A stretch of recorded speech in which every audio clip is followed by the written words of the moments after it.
নমস্কার বন্ধুরা, রাধে রাধে। অনিশার চ্যানেলে তোমাদেরকে সবাইকে স্বাগতম। তো আশা করি বন্ধুরা তোমরা সবাই ভালো আছেন, আমরা ভালো আছি। তো চলো তোমাদেরকে সাথে নিয়ে ব্লগটা স্টার্ট করি। তো এখন বাজে 10:30 11টার মতন, আর এখন আমি আর এই যে বোন চা খাবো।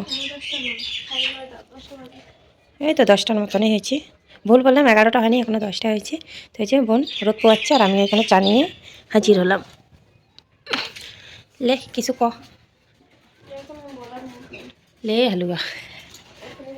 তো আজকে মেয়ে নেই পাশে, কারণ মেয়ে খুব ভোরবেলা উঠেছিল আর মানে এখন ঘুমাই গেছে। তো আমি এখন চা বানাইতে আসলাম। তো চা বানাই, এদিকে রান্নাও চাপাই দিব আর বাদ বাকি কাজগুলোও করে নিব। তার জন্য এগুলো আলু ভাজি করব, শিম দিয়ে আলু ভাজি করব, আর মুসুর ডাল বানাবো, আর ভাত আর আলু সিদ্ধ বসাই দিয়েছি। আজকে আলু সিদ্ধ ভাতও খাবো। So आलसी, so आलसी, just looking like a कामचोर। এত আলসি কে? শীতকালে ভাত বেশি খাওয়া যায়। আমি তো খাইয়ে না বেশি, আমি তো শীতকালেও যেমন জানো না বন্ধুরা, একটা আমার গামলা আছে এত বড়, এক গামলা ভাত লাগে আমাকে। मस्त जोक मारा है। আমি এক গামলা ভাত না एक খাইলে, गामला तो खाए ना, কিন্তু এক থালি খায়। আমার এক গামলা না খাইলে আমার পেট ভরে না। ছাওয়াটা উঠে গেছে ওর। তো বন্ধুরা, আমার আলু ভাজা কাটা হয়ে গেছে, তার সাথে একটু শিম দিয়েছি, আর এখানে দেখো একটা খুব সুন্দর সুপারি আমার ছেলে এনে দিল, কাঁচা সুপারি। ঘুম থেকে উঠে গেছে, উঠে আমার সাথে দুষ্টুমি করা শুরু করে দিয়েছে। আর আমি এই যে মাথা ধুইলাম, কিন্তু সিঁদুরগুলো এখনো উঠাই নেই, কারণ পরিষ্কার করে মাথা ধুইতে আমার থেকে ভালো লাগে না, তাই সিঁদুরগুলো উঠাই নেই। তো শ্যাম্পু করলাম, রৌদ্র আছে তাই শ্যাম্পু করে নিলাম। আরও মনে করো বাকি কাজ আছে, বাকি কাজ করে গদ্দুর এখনো লেপি নেই, গদ্দুর লেপে টেপে তারপরে আমাকে আবার এসে স্নান করতে লাগবে। তো আগে মাথাটা ধুয়ে নেওয়ার কারণ আমার তো স্নান করতে একটু বেলা হয়ে যাবে, আর পরে এবার যদি মাথা ভিজা থাকে মেয়েটার ঠান্ডা লাগবে, আমার ঠান্ডা লাগা মানে মেয়ের ঠান্ডা লাগা। তো চলো, তো তোমাদেরকে তো বলেছি এদিকে আমি ভাত বসায় দিচ্ছি। তো এখানে ভাতটা লাগতে আসলাম, কারণ ভাত হয়েই গেছে, মনে তো হচ্ছে হয়ে গেছে। আলু সিদ্ধ দিয়েছি ভাতের মধ্যে, না একটু টাটকা আছে, এখন হয়নি, আর একটু লাগবে। তো আমি ওভেনটা একটু কমাই দিই, একটু স্লাইড যাকে। এখন ভাতগুলো হতে থাকে দিয়েছি, আর এখানে আমি ভাজাগুলো এখন ভাজবো। তো এগুলো এখানে ধুয়ে নিয়েছি, আলু আর শিমগুলো, আর ডালও এদিকে সিদ্ধ হয়ে আসতেছে। ডালের ফেনাগুলো একটু ফেলে দিই।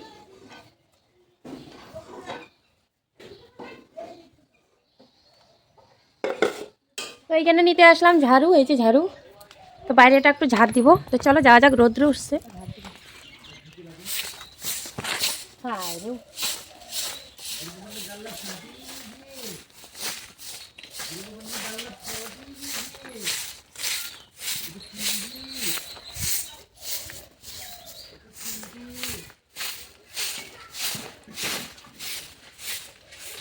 তো আমার ঝাড় দেওয়া হয়ে গেল, আর রাস্তাটা এখন দিব না, আরও পরে দিব। তার কারণ ওইখানে ঝাড় দেওয়ার কারণ কি, ধানের পুঁজি দিবে, তো তাই আমার ছেলে আর আমার দাদা, তাই আর কি ঝাড়ু দিয়ে আসলাম।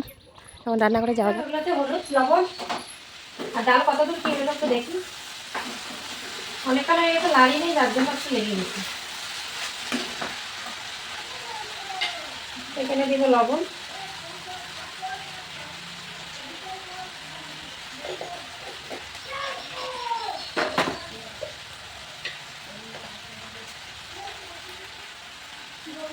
এখানে দিলাম হলুদ,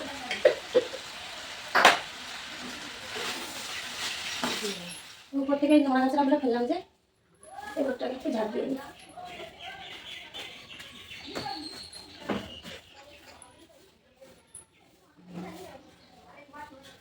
ঘর ঝাড় দেওয়ার পর আবার বাইরে কিছু কাপড় আছে, কাপড় কাচবো, তারপরে তোমাদের আবার সে ঘর লেপবো। একটা সংসারের মধ্যে কত রকমের কাজ থাকে। মেয়ে মানুষ বলছে সংসার, আর সংসারে একবার যে ঢুকছে, ওই সংসার জীবন থেকে আর বের হওয়ার কোনো রাস্তা নেই। মানে যতই যায় কিছু করে না। বিশেষ করে যারা একবার সংসারকে ভালোবেসেছে, যারা সংসারকে আপন করে নিতে পেরেছে, তখন ওরা মানে সংসারের ভাবনা নিয়েই ব্যস্ত থাকে। মানে সংসারকে কীভাবে সাজাইলে ভালো হবে, কীভাবে সুন্দর করে তুলে ভালো হবে, কী করে সংসারকে ঠিক রাখলে ভালো হবে, সবসময় তখন মেয়েরা সংসারের কথা নিয়ে দেখে।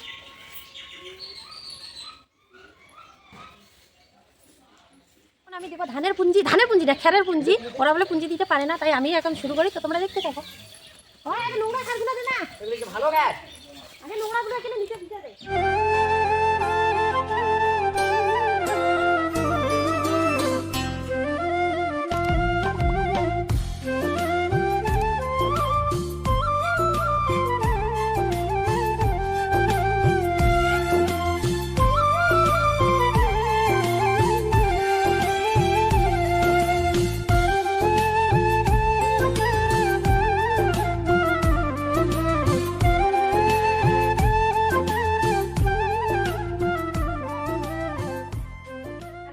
ভাজার অবস্থা কী হলো, একবারে আলুগুলো ভর্তা হয়ে গেছে, লেগে গেছে, দেখছো কী হয়ে গেছে। ওদিকে দেখাতে গেছি, এদিকে খেয়েছি। আজকে এত খিদা পেয়েছে না, মুড়ি খাইনি, বিস্কিট খেয়েছি, সেই খিদা পেয়েছে। মা আজকে আলুগুলো ভর্তা হয়ে গেছে, দেখো কিরকম হয়ে গেছে। আর প্যাকেটটা কালকে নিয়ে আসছে, তো কালকে খুলছি, এখনো ঢুকাইনি, তখন চাপান দিয়ে রাখবো, পরে আমি চালটা ঢুকাই নেবো। এখনো ঢুকানোর সময় নেই, কারণ বাকি কাজ করে আছে, বাকি কাজগুলো তো করতে হয়ে গেল। আর রান্নাবাটিও শেষ হয়ে গেছে, এখন হলো ঘর লেপার পালা। এখন আমি ঘরটা লেপে নিচ্ছি। সকালে ঠান্ডার কারণে মেয়েটাকে সর্দি লাগবে, এর জন্য আমি ঘর লেপাটা শুরু করিনি, তো এখনই লেপে নিচ্ছি ঘরটা। স্নান টান হয়ে গেল, আর এখন আমি ঠাকুর পূজা দিতে যাবো। তো মাথা চিরানি করি নেই, এই যে মাথা যে সকালে দিচ্ছি, এখন চিরানি করি নেই, তো আমি ভাবতেছি আবার পরে করবো চিরানিটা। এমনি সিঁদুর লাগে মন্দিরে চলে আসলাম। আর সব থেকে আমার ক্যাচালের জায়গা হচ্ছে মেয়েটাকে কেউ নিতে চায় না, দাদারাও হাসি গেছে মেয়েকে নিতে নিতে। তো ওদেরকে বললাম বিছনা তোরা দেখ, আর আমি টুক করে একটু পূজাটা দিয়ে নিই। তো আজকে নতুন স্টাইলের মানে জামা কাপড় পরেছি, নাইটির উপরে শাড়ি পরেছি।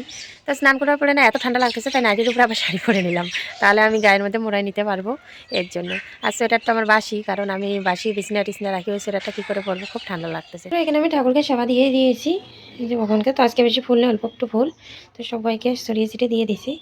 তো হয়ে গেল আমাকে ভগবানকে প্রসাদ লাগানো, আর সেবা তাদেরকে দিয়ে দিছি। তো চলো যাওয়া যাক। আর এখানে বুনু লক্ষ্মী পুজোর সময় একটা পেঁচা আঁকিয়েছে, খুব সুন্দর হয়েছে পেঁচাটা, আমার খুব ভালো লাগে। এখানে লক্ষ্মীমার আসন, আর এখানে পেঁচা আসে অনেক বড় কি অডিয়েন্স। আর একজন ওই যে লুকাচ্ছে, ওরে বাবারে, নাইকা এখন নাইকা কাকে বলে বলতো? কে জানে, লাল আর লাল গুন্ডা গুন্ডা, ও গুন্ডাকে বলা হয় খলনাইকা, তাই নাকি? খলনাইকা মুখটা পিছন দিকে ঘুরে আছে। ঠান্ডা হয়ে গেছে, তাড়াতাড়ি করে উপর দিয়ে ঢাকিতে লাগবে। আর আমার ভাসি এসে আমার মোবাইলটা ধরে দিয়েছে, তাই আমি তোমাদের ঠান্ডা ওটা জাদুয়াটা শেয়ার করতে পারতেছি। তো মেয়েকে এখনই ঘুম পাড়ালাম, ঘুম পাড়ার আছে, এই যে আমি মোবাইলটা ধরে দিচ্ছি।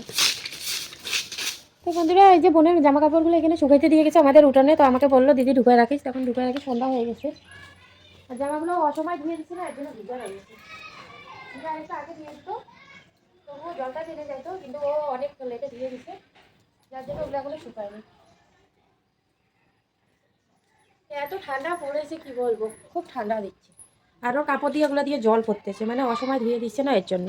জামাগুলো এদিকে মেলে দিব, আমি উঠান ঝাড় দিয়েছি, এখনো ঘরে ঢুকি নেই, এইভাবে এখানে মেলে দিই। আগে আবার রোদ্রেই দিতে লাগবে, জল পড়তেছে কিন্তু ওর জামা কাপড় দিয়ে।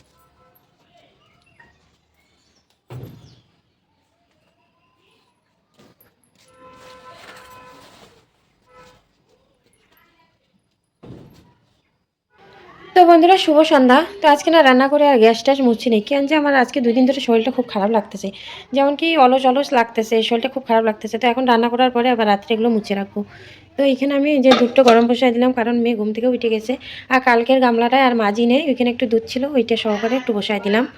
তো দুধটা এখানে গরম হতে থাক, আর আমি আমার বরের জন্য গরম জল নিয়েছি, আর এখানে গরম জল বসাই দেবো। তো আমার জলের হাঁড়িটা খুব কালো হয়ে গেছে, আর কারেন্টটা আজকে খুব আপ ডাউন করতেছে, মানে ভোল্টেজ নাই, একটু একটু করে আসতেছে আর একটু একটু করে আবার চলে যাচ্ছে।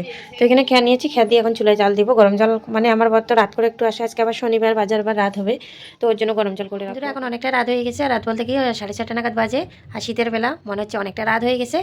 আর আমার এদিকে মেয়ের অবস্থা দেখো, মেয়ে এলোমেলো হয়ে ঘুমায় আছে, দুধ নিয়ে আসি খাওয়ার জন্য খাচ্ছে না, আর বিছানার অবস্থা দেখো, 3 ভাই বোনে সন্ধ্যার আগে ঘুমাইছিল বিকালবেলা, আর অবস্থা কি করেছে। তো আজকে না কারেন্টটা খুব ডিস্টার্ব করতেছে, মানে সন্ধ্যার আগে থেকে খালি আপডাউন করে যাচ্ছে, আর ফিজ কেটে গেছে না কি হয়েছে কে জানে, কেউ ঠিক করতেছে না। তো আসতেছে আর যাচ্ছে, পুরো অন্ধকার। তো এখনও রান্না চাপাই নেই, আর ওর বাবু এখনও বাজার থেকে আসেনি, এখন কি নিয়ে আসে তাও জানি না। তো আর কারেন্টও এদিকে আপডাউন করতেছে। তো ঠিক আছে বন্ধুরা, আজকের ভিডিওটি যদি তোমাদের ভালো লাগে তো লাইক কমেন্ট শেয়ার করো, আর চ্যানেলটাকে সাবস্ক্রাইব করে দিও, যারা চ্যানেলে নতুন তারাও সাবস্ক্রাইব করে দিও। তো আবার তোমাদের সাথে দেখা হবে নেক্সট ব্লগে, ততক্ষণে তোমরা ভালো থেকো, সুস্থ থেকো, নিজেদের খেয়াল রাখো। Good night, tata.